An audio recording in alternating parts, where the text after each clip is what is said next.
அனைவருக்கும் வணக்கம். இது உங்கள் பிரிட்டோ மாஸ்டர் சேனல். இன்றைக்கி நம்ம பார்க்குற ஒரு பாடப்பகுதி 6ஆம் வகுப்பு தமிழ் பாடப்புத்தகத்தின் இயல் 3 2வது பகுதியை அறிவியலால் ஆள்வோம். அறிவியலால் ஆள்வோம். இந்த வீடியோக்குள்ளே போகிறதுக்கு முன்னாடி பிரிட்டோ மாஸ்டர் சேனல் யாராவது சப்ஸ்கிரைப் பண்ணாமல் இருந்தீங்கன்னா மறக்காமல் சப்ஸ்கிரைப் பண்ணிவிடுங்க. கூடவே பெல் ஐக்கானையும் ப்ரெஸ் பண்ணிவிடுங்க. வாங்க வீடியோக்குள்ளே போகலாம். அறிவியல் ஆய்வுக்கு எல்லைகள் இல்லை. இன்றைக்கி பார்த்திங்க அப்படின்னா வானத்தில், பூமியில், காற்றில், கடலில் எல்லா இடத்துலையுமே என்ன பண்ணுறாங்கன்னா மனிதர்கள் ஆய்வுகளை மேற்கொள்கிறாங்க. ஆய்வின் உச்சபட்சமாக மனிதனுக்கு இணையாக எந்திர மனிதர்களை உருவாக்குகிறான்.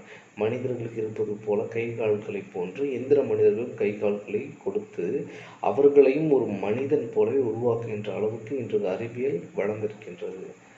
இன்றைய மனிதனின் கனவு நாளை நனவாக மாறுகின்றது.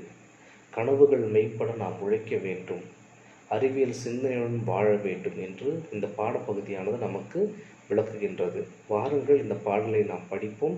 அதற்கு பிறகு நாம் விளக்கத்திற்கு செல்வோம். ஆழக்கடலின் அடியில் மூழ்கி ஆய்வுகள் செய்து பார்க்கின்றான். ஆழக்கடலின் அடியில் மூழ்கி ஆய்வுகள் செய்து பார்க்கின்றான். நீலவானின் மேலே பறந்து நிலவில் வாழ நினைக்கின்றான். நீலவானின் மேலே பறந்து நிலவில் வாழ நினைக்கின்றான். செயற்கைக்கோளை விண்ணில் ஏவி செய்தி தொடர்பில் சிறக்கின்றான். செயற்கைக்கோளை விண்ணில் ஏவி செய்தி தொடர்பில் சிறக்கின்றான். இயற்கை வளமும் புயலும் மழையும் எங்கே என்று உரைக்கின்றான். இயற்கை வளமும் புயலும் மழையும் எங்கே என்று உரைக்கின்றான். எலும்பும் தசையும் இல்லாது இயங்கும் எந்திர மனிதனை படைக்கின்றான். எலும்பும் தசையும் இல்லாது இயங்கும் எந்திர மனிதனை படைக்கின்றான். இணைய வலையால் உலகம் முழுமையும் உள்ளங்கையில் கொடுக்கின்றான்.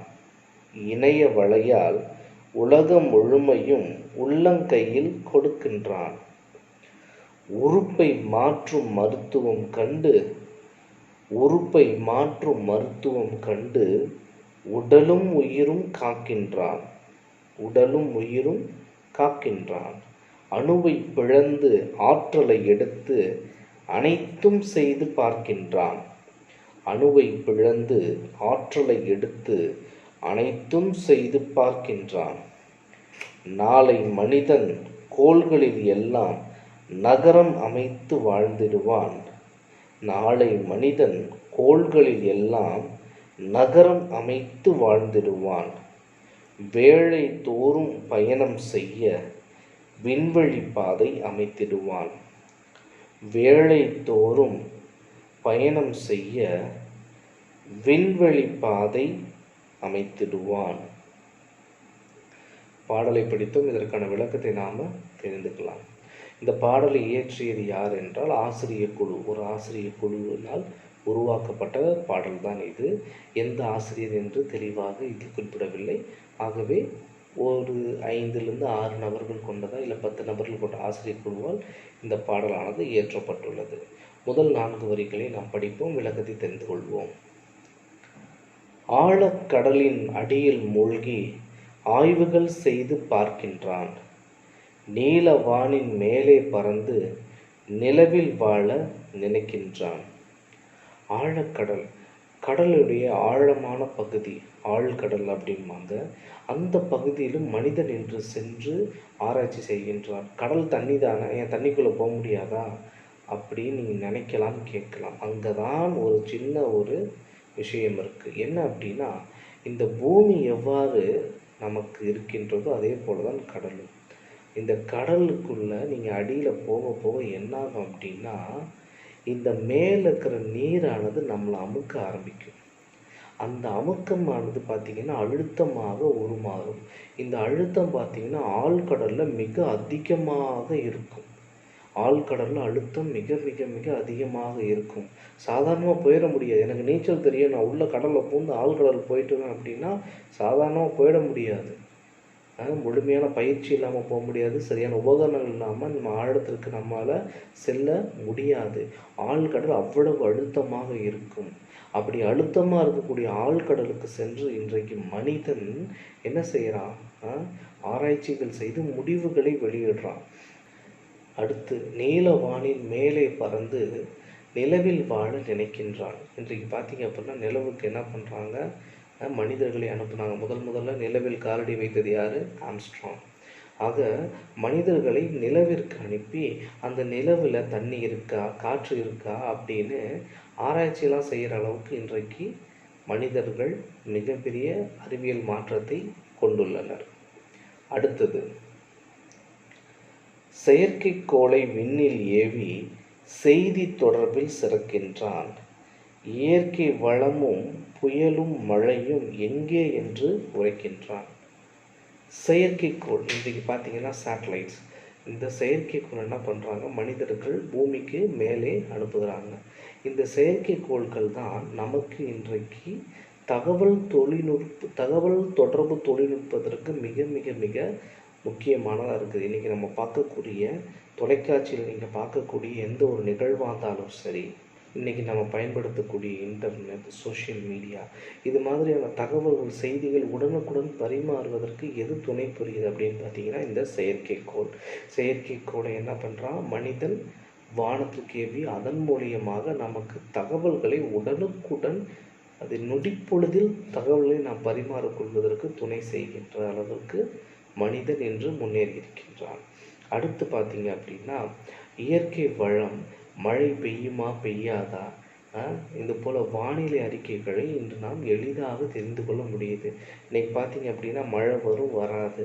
இன்றைக்கு நீங்கள் போகணும், புயல் வருது, இந்த காலகட்டங்களில் மழை பெய்யும், இந்த இடத்துல இவ்வளோ மழை பெய்யும், இந்த இடத்துல குறைவாக பெய்யும், இந்த இடத்துல வெயில் இருக்கும், புயல் வருகின்றது என்று சொல்லி கால சூழ்நிலையிலும் இயற்கை வளங்களையும், சில இடத்துல பார்த்தீங்க அப்படின்னா இந்த இடத்துல தங்கம் இருக்குது, இந்த இடத்துல இரும்பு இருக்குது அப்படின்னு எதை பயன்படுத்துகிறாங்கன்னா சேட்டலைட்டை யூஸ் பண்ணி தான் என்ன பண்ணுறாங்கன்னா மனிதன் கண்டுபிடித்து சொல்கிறான். ஆக இந்த மாதிரி இயற்கை வளங்களை பற்றி தெரிந்து கொள்வதற்கும் மேலும் பார்த்தீங்க அப்படின்னா எந்த இடத்துல எந்த நேரத்தில் எவ்வளோ மழை பெய்யும், எவ்வளவு தூரம் காற்று வீசும், புயல் அடிக்குமா இல்லையா அப்படின்னு என்ன பண்ணுறாங்க?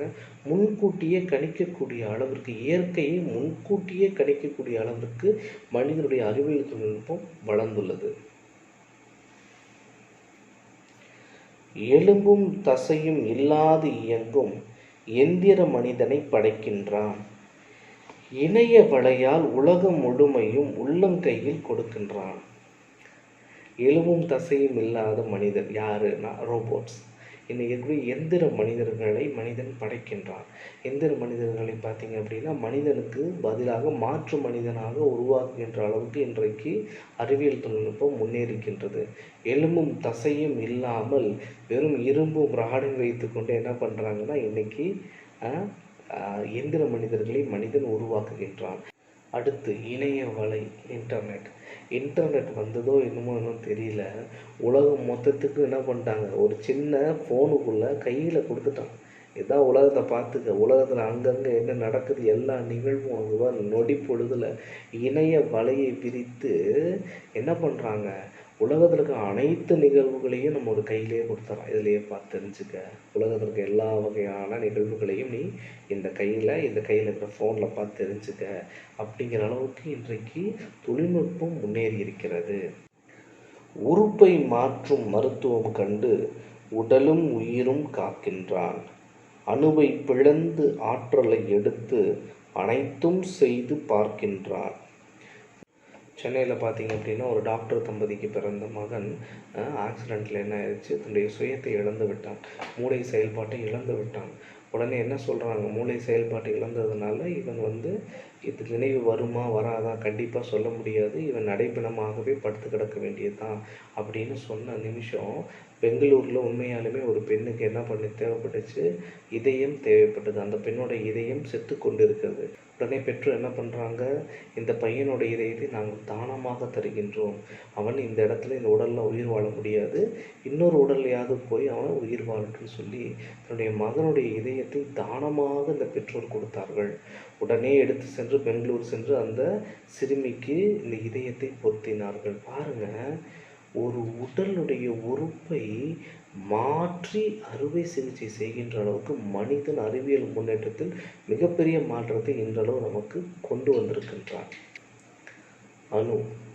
அணுவை பிளந்து ஆற்றலை எடுத்து அனைத்தும் செய்து பார்க்கின்றான். கண்ணுக்கே தெரியாத ஒரு மிக சிறிய ஒரு மூலப்பொருள். அந்த பொருளை என்ன பண்ணுறான்? பிளக்கிறான் மனிதன். அணுவை பிளக்கும் பொழுது அதீத ஆற்றல் வெளிப்படுகிறது என்று சொல்லி அந்த அணுவை பிளந்து அனைத்தையும் செய்கிறான். நாளை மனிதன் கோள்களில் எல்லாம் நகரம் அமைத்து வாழ்ந்திடுவான். வேளைதோறும் பயணம் செய்ய விண்வெளி பாதை அமைத்திடுவான். பாருங்க, எதிர்காலத்தை குறித்த ஒரு மிக முக்கியமான ஒரு கருத்தை சொல்லியிருக்காங்க. நாளை மனிதன் கோள்களில் சென்று தங்கிடுவான். இன்றைக்கி பார்த்தீங்க அப்படின்னா நம்ம சொந்தக்காரங்க வீட்டுக்கு இங்கேருந்து போகிற மாதிரி, சென்னையிலேருந்து மதுரைக்கு போகிற மாதிரி, இல்லை மதுரையிலேருந்து தூத்துக்குடி எங்கிட்டு போகிற மாதிரி போயிட்டு வர மாதிரி நாளைக்கு மனிதன் விண்வெளிக்கு அவன் சென்று கோள்களில் தங்குவான் அப்படிங்கிற ஒரு கருத்தை இங்கே மையப்படுத்துகிறாங்க. பாருங்கள், இப்போ கூட சந்திராயன் 2 எதுக்காக போனாங்க? செவ்வாய் கிரகத்தை ஆராய்ச்சி செய்வதற்காக. மனிதன் வாழ முடியுமா, அங்கே தண்ணி இருக்குதா, அங்கே சூழ்நிலை எப்படி இருக்குது, அதனுடைய நிலைமை எப்படி இருக்குது என்னென்று ஆராய்ச்சி செய்வதற்காக சென்றிருக்கிறாங்க. இது போக போக பார்த்தா பூமியை விட்டு மனிதன் என்ன செய்வான், வேற ஒரு கிரகத்துக்கு போய் குடி போகிற அளவுக்கு அறிவியல் தொழில்நுட்பம் இன்று உயர்ந்துள்ளதை இது சுட்டி காட்டுகின்றது. கோள்களில் வீடுகளை அமைத்தால் மட்டும் போதுமா? இங்கிருந்து அங்கே போயிட்டு அங்கிருந்து இங்கே வர வேண்டாமா? அதற்கேற்ற விண்வெளி பாதையும் மனிதன் அமைத்திடுவான். நாளைய மனிதன் கோள்களில் வீடுகளை கட்டி வாழ ஆரம்பித்து விடுவான். அங்கு செல்வதற்கு விண்வெளி பாதைகளையும் மனிதன் அமைத்திடுவான். நாளைய மனிதனை பற்றிய ஒரு மிக முக்கிய தீர்க்க தரிசனமாக இந்த பகுதியானது விளங்குகின்றது. மாணவ மாணவிகளே, இதோ அறிவியலால் ஆழ்வோம் இந்த பகுதியை நாம் முழுமையாக படித்தோம், தெரிந்தோம். இந்த வீடியோ உங்களுக்கு பிடிச்சிருந்தா லைக் பண்ணுங்கள், ஷேர் பண்ணுங்கள். உங்களுக்கு எதுவும் சந்தேகம் இருந்தால் கமெண்ட் பாக்ஸில் தெரிவிங்க. மறக்காமல் பிரிட்டோ மாஸ்டர் சேனலை சப்ஸ்கிரைப் பண்ணுங்கள். கூடவே பெல் ஐக்கானையும் ப்ரெஸ் பண்ணுங்கள். நன்றி, வணக்கம்.